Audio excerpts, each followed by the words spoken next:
ये वीडियो उनके लिए कि जो पढ़ना चाह रहा है उसको हेल्प कैसे हो सकता है प्रैक्टिकली। कोर्स वर्क बड़ा इंटरेस्टिंग होता है, नया नया टॉपिक होता है। और आप ये इंडियन आप बुक पढ़ते रहते हो बचपन से, कोर्स वर्क का बुक, जहाँ पे बहुत सारे डिफरेंट बुक्स मिल जाते हैं फ्री में, तो आप वो सब पढ़ो। यहाँ पे पब्लिक लाइब्रेरीज भी काफी है यहाँ पे जो फ्री ऑफ कॉस्ट है स्टूडेंट के लिए खासकर, तो वो भी एक अच्छा ऑप्शन है कि कोई है बाहर से तो वो जाके कर सकता है, मतलब लाइब्रेरी का यूज कर सकते हैं। ऐसा कॉलेज में भी काफी अच्छा एक इंटेंस लाइब्रेरी होती है। यस, और इसमें क्या हुआ था कि हमको 2-3 बुक चाहिए था, ऑनलाइन सर्च किया कि ये दोनों बुक्स में अच्छा है जो स्टैटिस्टिक्स में हमको हेल्प करेगा, हमको नहीं आता था। लाइब्रेरी में गए, लाइब्रेरियन बोला कि ये बुक तो हमारे पास नहीं है, हमको पता था नहीं, हम बोले कि तो प्रिंट कर लें, प्रिंट अवेलेबल था लेकिन सारा पेज नहीं मिल रहा था। तो बोला कि could you ask your professor to recommend it? हम जस्ट अपने प्रोफेसर के पास गए, उनको बोले कि 2 बुक हमको लगता है कि हमको हेल्प करेगा। वो बोला कि ये 2 बुक तो ओके है लेकिन इससे अच्छा बुक हम रिकमेंड करते हैं, तुम ये पढ़ो। अच्छा। बट चूंकि तुम ये लेकर आए हो कि हमको ये 2 बुक चाहिए, ये बुक पढ़ते रहो, ये हम रिकमेंड लाइब्रेरी में कर देते हैं। वो 2 बुक 1 वीक के अंदर लाइब्रेरी में आ गया, हमको मेल भी आ गया।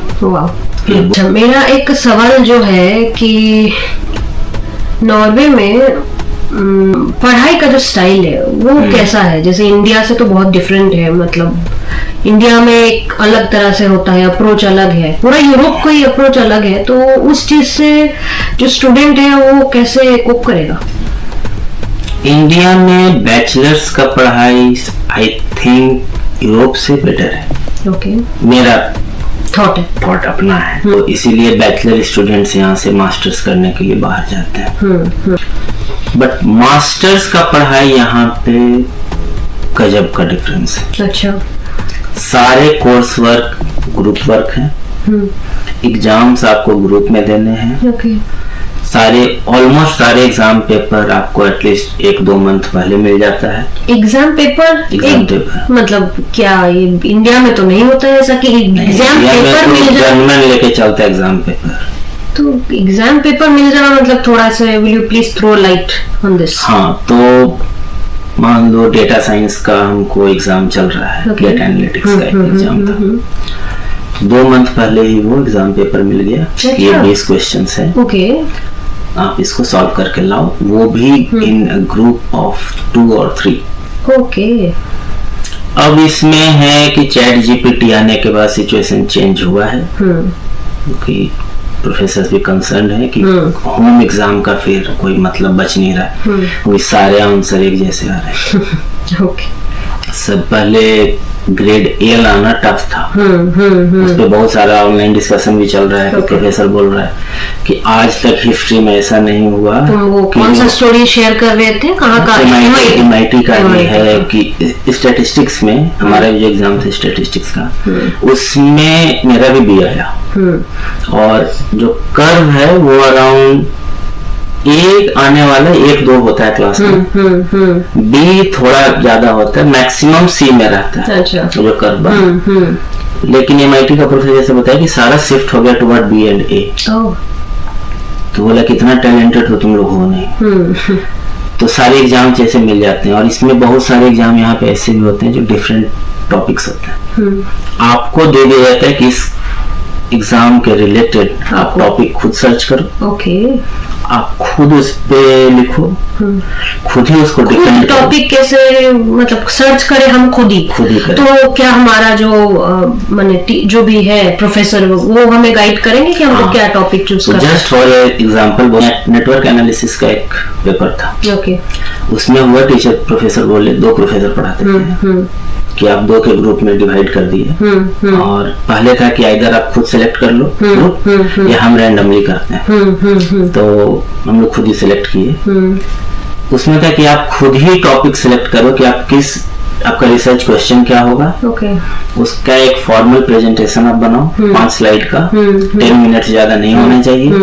क्लास में आप उसको प्रेजेंट करोगे, पूरा क्लास उसको क्रिटिसाइज करेगा। क्रिटिसाइज वर्ड सही नहीं है, मतलब ओपिनियन अपना सब प्रेजेंट करेंगे, मतलब वो क्रिटिकल ओपिनियन होना चाहिए, सपोर्टिव नहीं कि wow it's a good presentation, I really like your idea and everything. It should be very critical, like क्या प्रॉब्लम्स हो रहा है, you need to defend it. Okay okay. और फाइनल में वो 2 प्रोफेसर और उसके जो टीए हैं 3-4 लोग, वो फाइनल एक रिव्यू देंगे आपके प्रोजेक्ट को। अच्छा। इसका क्या लिमिटेशंस है, ओके, और क्या अपॉर्चुनिटीज है, how you should deal with it and everything.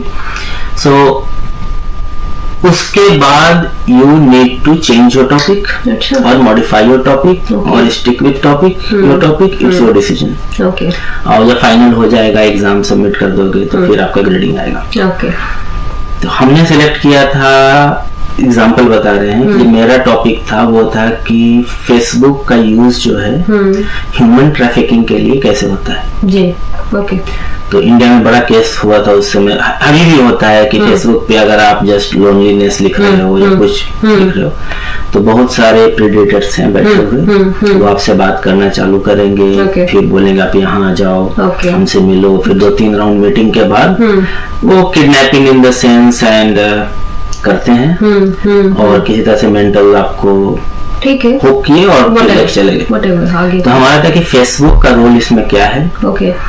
आप कमेंट से जो जनरली आ रहा है तो उसको हम लोग स्क्रैपिंग करना चाह रहे थे कि स्क्रैप करेंगे और प्रिडिक्ट करेंगे कि ये पर्सन ह्यूमन ट्रैफिकिंग की तरफ जा रहा है कि नहीं जा रहा है, और ये प्रेडेटर है कि नहीं है। ओके। फिर उसका पैटर्न देख के तो इस पे इतना ज्यादा क्रिटिसिज्म आया। अच्छा। स्टार्टिंग सबका सही होता था कि it's a mind blowing idea, it's very good, लेकिन जो बड़ा इंपॉर्टेंट एक हमारा दोस्त थी क्लासमेट था, उसका था कि ये एथिकल कितना होगा कि अगर तुम फाइंड आउट करते हो कुछ तो तुम क्या पुलिस को रिपोर्ट करोगे, फिर क्या तुम मास्टर्स करते हुए पुलिस के साथ इन्वॉल्व होगे, और अगर तुम ऐसा करते हो और वो जो ये है प्रेडेटर्स जो हैं वो तुम पे कैसे इफेक्ट करेगा। तो फिर हमने नया टॉपिक लिया और डायनेमिक रिसर्च किया कि इंडिया बोल दिया कि किस प्रोजेक्ट को नॉर्वेजियन ग्रांट काउंसिल पैसा देना प्रेफर करती है। अच्छा। तो अराउंड 20 साल का डेटा था वो सारे। अरे you are talking about the topics and all that, but मैं ये समझना चाह रही हूँ वही हम बताना क्या चाह रहे हैं कि भाई कि अगर आप करते हो ये सारा काम आपको खुद करना है, तो इसके लिए आपको बहुत सारे बुक्स पढ़ने पड़ेंगे। ओके। और जहाँ प्रॉब्लम आएगा तो आप बात करोगे प्रोफेसर से और प्रोफेसर जस्ट आपको बताएगा कि तुम यहाँ देखो, ये पेपर पढ़ो तो पता चलेगा। यानी पेपर बेस्ड स्टडी जो है वो यहाँ पे बहुत ज्यादा है। और आप अपने नाव के खुद खवैया हो। ओके। मतलब अपना नाव आपको खुद चलाना है कि कैसे करना है चीजें, जो जनरली इंडिया में एक पैटर्न होता है, आप उस पैटर्न को फॉलो करते चलते हो। इंडिया में पैटर्न है कि हम ये तुमको प्रॉब्लम्स दिए, हमको पता है कि सॉल्यूशन कहाँ देखना है, लेकिन हमको वो सॉल्यूशन सब याद करके रखना है क्योंकि हमको पता नहीं कि एग्जाम हॉल में कौन सा प्रॉब्लम मिलेगा। अच्छा। और आप कितना इजीली उसको रेप्लिकेट कर सकते हो सॉल्यूशन को। ओके। यहाँ पे है कि प्रॉब्लम क्या है आप जानो, सॉल्यूशन क्या है आप जानो, लेकिन जब सॉल्यूशन अप्लाई करोगे तो सॉल्यूशन सही हो रहा है कि नहीं हो रहा है उसमें हम हेल्प कर देंगे। अच्छा। क्योंकि कोई भी प्रॉब्लम या सॉल्यूशन बेस्ट या वर्स्ट नहीं है, it's all about their combination, problem solution and application. Okay. तो यहाँ पे कि ये बहुत अच्छा रहा सब कुछ, तो इसी टाइप का सारे एग्जाम्स होते हैं। तो ये जैसे सिस्टम इंडिया में नहीं है, इस तरह का स्टडी कल्चर, या फिर हम लोग बचपन से इस तरह से हमें आदत नहीं है इस तरह से पढ़ने का, तो जब हम यहाँ पे आते हैं तो वो कितना प्रेशर बिल्डअप करता है स्टूडेंट के बारे में। अच्छा। ओके। आनंद सिंह स्टाइल में बोल रहा है बहुत ज्यादा। Okay okay. क्योंकि हमको पता ही नहीं था कि देखना क्या है प्रॉब्लम के लिए, क्योंकि हमको आज से नहीं बचपन से याद थी कि प्रॉब्लम तो मिल जाएगा। सारे एग्जाम्स ऐसे ही होते हैं कि आपको प्रॉब्लम दे दिया गया, you just need to find the solution. तो Indians are really good at finding solutions. Okay. तो जब आप यहाँ पे ग्रुप में काम करते हैं और आपका पार्टनर इंडियन हो तब मजा आता है। अच्छा, क्योंकि दोनों स्ट्रगल करते हैं प्रॉब्लम्स में ओके और दोनों एक्सेल करते हैं सॉल्यूशन में। ओके। लेकिन जब तुम कोई एक दूसरे कंट्री के स्टूडेंट के साथ काम करते हो कि जो जी यूरोपियन सिस्टम से पढ़ा है तो उसको प्रॉब्लम फाइंड करना बड़ा आसान है उसके लिए, सॉल्यूशन में वो स्ट्रगल करता है, ये बड़ा स्मूथ निकलता है। तो कोई एक है जो प्रॉब्लम फाइंड आउट कर रहा है, कोई एक और है जो सोल्यूशन ढूंढना कर रहा है। प्रॉब्लम फाइंड आउट करने में आप सीख जाते हो कुछ, अच्छा ये है देखना कहाँ है, और वो आपसे सीखता है, इंप्रेस होता है कि यार इसको तो गजब कर लेता है सोल्यूशन। ओके ओके, तो दोनों का एक प्रो एंड कॉन तो है। और शुरुआत में एक ऐसा फीलिंग आता है कि हमको इंडियन कोई पार्टनर बनाना है, ओके, क्योंकि इजीनेस लगता है, लेकिन वो उसमें स्ट्रगल होता है। तो ये अपना अपना प्रश्न। और एक और चीज मुझे जानना है कि जैसे जो आपका सब कोर्स वर्क है वो कितना एग्रेसिव है कि आप पार्ट टाइम वर्क के साथ अपना कोर्स वर्क भी मैनेज कर सको ये? हाँ, तो फिर इसमें बोलते हैं कि यहाँ कोर्स वर्क जैसा कुछ है नहीं। अच्छा, कि ये 4 बुक आपको पढ़ना है इस कोर्स वर्क में, और इसमें चैप्टर नंबर 1, 2, 3, 4 हम लोग ऐसे ही पढ़े हैं, आदत वैसे ही है। ओके, कि ये 4 टॉपिक्स है, चारों का ये है, ऐसा नहीं। यहाँ पे एक टॉपिक है, आप हो सकता है 2 पेपर, जनरली हर चीज में वो जर्नल पेपर ही आता है। ओके, और सब पेपर होने चाहिए इधर 4 स्टार, 4 या 3 मैक्सिमम। ओके ओके, जा सकते 3 से नीचे वाले को नहीं करते। ओके ओके, तो कोर्स वर्क ऐसा कुछ नहीं है, बड़ा इजीली निकल जाता है। अच्छा, आप पार्ट टाइम वर्क भी मैनेज कर सकते हो उसके? पार्ट टाइम जॉब तो यहाँ पे बड़ा आसान है, क्योंकि मैक्सिमम कंट्री में पार्ट टाइम जॉब का सबसे बड़ा प्रॉब्लम है कि पैसा नहीं देता। अच्छा, ओके। आपको बोलेगा कि आप, बट ये तो कभी कभार ये जैसे हो जाता है कि भाई ठीक है पढ़ाई साइड कर दिया, हम अपना काम पे ही ज्यादा ध्यान दे रहे हैं, तो ताकि हम पैसा कमा सकें। हाँ, हम वीडियो बना सकते। दोनों में से कौन सा आदमी को चूज करना वो तो अपना अपना डिसीजन है। तो एक और क्वेश्चन आ रहा है स्टूडेंट पॉइंट ऑफ व्यू से कि जो यहाँ पे प्रोफेसर्स है वो कितना अप्रोचेबल है, कितना आपको गाइड करते हैं? अप्रोचेबल मतलब क्या वो द्रोणाचार्य वाला कॉन्सेप्ट है या गुरु शिष्य परंपरा फॉलो करते हैं, किस तरह का है? ये तो सभी जानते हैं कि यहाँ पे प्रोफेसर गुरु शिष्य परंपरा वाले में नहीं है। अच्छा, तो ये तो सबको पता है, ये यूरोप में ऐसा नहीं, सबको नहीं पता है ये, मतलब यूएसए का भी शायद ऐसा ही है सिस्टम। हाँ, कि मतलब इंडिया के कंपैरिजन में यहाँ पे जो भी आपके सुपरवाइजर प्रोफेसर जो भी होते हैं वो बहुत ज्यादा अप्रोचेबल होते हैं। और खासकर मैंने एक जो लास्ट वीक वर्कशॉप अटेंड किया था, वहां पे से हमें ये पता चला कि even in your work place जो बॉस है वो आपको बॉसी बिल्कुल नहीं फील करवाएगा।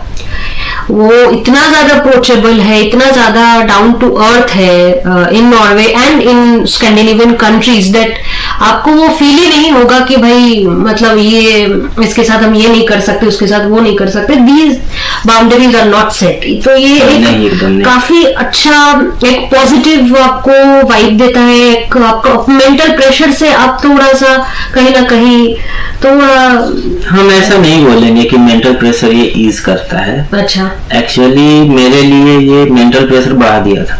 अच्छा, ओके, क्योंकि हमको एक आइडिया था कि प्रोफेसर से कैसे बात करना है, कि सर हमको ये नहीं आ रहा है, थोड़ा सा कुछ ये एटीट्यूड रहा है। यहाँ पे ये एटीट्यूड चलता ही नहीं है। अच्छा, आप 1-2 बार सर बोलोगे तो कुछ प्रोफेसर रिस्पॉन्ड करता है, कुछ नहीं करता है, वो सीधा बोल देता है ये सर्वर हटाओ। उन लोगों को पता है कि इंडियंस सर बोलते हैं, अच्छा भी लगता होगा, ऐसा नहीं है, लेकिन बोल देते नहीं। लेकिन उनका जो अप्रोच करने का तरीका है फॉर इंडियंस वो बड़ा डिफरेंट है। अच्छा, हम लोग लेके जाते हैं कि सर यहाँ पे देखिए ना दिक्कत हो रहा है, इस चीज को आंसर ही नहीं करेगा यहाँ, क्योंकि आपको लेके जाना है कि सर हम ये काम किए हैं, सॉल्यूशन के साथ जाना है, तुम कुछ किए हो कि नहीं किए हो, सीधा बात ये है। तो हम जब प्रॉब्लम लेके गए तो बोला कि सो व्हाट, तो हम बोले सो व्हाट मीन्स तो बोला कि सो व्हाट, प्रॉब्लम है तो हम क्या करें, what you want from me. तो हम बोले तो हम सोचे ही नहीं, हम तो सर के पास जाते हैं कि सर आप हमको इसमें मदद करो। तो बोला क्या मदद चाहिए, कोडिंग में हेल्प चाहिए, तुमको ये कुछ थियोरी समझ में नहीं आ रहा, उसके लिए हम कुछ बुक रिकमेंड करें। हम बोलेंगे आप थ्योरी थोड़ा बता दो। तो बोला कि हम कैसे थ्योरी बता दें, हम तो बता सकते हैं कि मान लो बाउंडेड रैशनैलिटी पे तुम काम कर रहे हो तो साइमंस ये बोला है, तो तुमको ये पसंद है या किसी दूसरे रिसर्चर का पसंद है। ओके, मतलब ये आपको आपका ओपिनियन पहले पूछेंगे कि आपको क्या पसंद है, आपको क्या चाहिए। तो ये कब बताओगे, जब तुम 3-4 पढ़े हुए, अगर नहीं पढ़े हुए तो अपना मुंह लेके वापस। तो यहाँ पे प्रोफेसर को अप्रोच करना है कि आप इतना काम कर चुके हो, और वो कभी नहीं बोलेगा तुम गलत किए हो। अच्छा, ऑलवेज बोलता है कि it's a new perspective, something I learn new from you, ऐसा। लेकिन लास्ट में बता देगा कि लेकिन भाई प्रैक्टिकली ये करके देख लो, अगर देख लो, ये भी देख लो, मेरा सजेशन ये। तो यहाँ पे प्रोफेसर को अप्रोच करने का तरीका बड़ा डिफरेंट है। एक कहीं बहुत इजीली एक्सेसिबल है। अच्छा। वो जनरली क्लास में तो है ही, मेल वगैरह आप अपॉइंटमेंट लेना पड़ता है। हाँ, मेल कर दीजिए कि सर हम मिलना चाहते हैं, बोल देगा कि 1 घंटा यहाँ से यहाँ तक तुम आ जाओ, उसके आपके लिए स्पेशल वो रूम रिजर्व कर देगा, स्पेशल टाइम स्लॉट बुक कर देगा, सब कुछ वो खुद वो कर देगा, ये हमें नहीं करना हुआ। अच्छा, ओके, स्टूडेंट को कुछ भी नहीं करना है, वो जस्ट अप्रोच करना है कि मुझे आपसे मतलब बात करना है। अब बड़ा रिस्पेक्ट के साथ बात करता है सर, ओके, बहुत ज्यादा। यहाँ प्रोफेसर चाहते हैं कि तुम मिलो, क्योंकि स्टूडेंट बहुत कम मिलते हैं। ओके, तो नॉलेज अगर आपको लेना है उसके लिए फिर अच्छा ऑप्शन है। अच्छा, इसमें एक हम बोल सकते हैं कि इंडिया का जो गुरु शिष्य परंपरा है वो है कि आप गुरु के नीचे बैठेंगे तो धारा ऊपर से नीचे की ओर आएगा। यही कॉन्सेप्ट आता है कि आपको अगर ज्ञान लेना है तो आप नीचे बैठे, गुरु आपको ज्ञान। हम यहाँ पे सीखे कि अगर आपको ज्ञान लेना है तो गुरु समझिए कुआं है या नदी है। अच्छा, आपको मेहनत करना पड़ेगा उससे ज्ञान खींचने के लिए। ये कॉन्सेप्ट से अगर आप अप्रोच करते हैं तो फिर आपको मिलेगा। आप नीचे बैठ के ऐसे कीजिए, वो एक बूंद नहीं देगा। okay. तो ये अप्रोच अलग है, जो थोड़ा सा डिफरेंट है इंडिया से कंपैरिजन में, ये मेरे पर्सपेक्टिव में। ओके, और क्या टॉपिक्स है जो पढ़ाई हो गया, पार्ट टाइम जॉब हो गया, कैसे खोजना है। पार्ट टाइम जॉब हमने अभी तक नहीं डिस्कस किया है कि पार्ट टाइम जॉब क्या क्या मिलता कैसे है, क्या क्या ऑप्शंस है।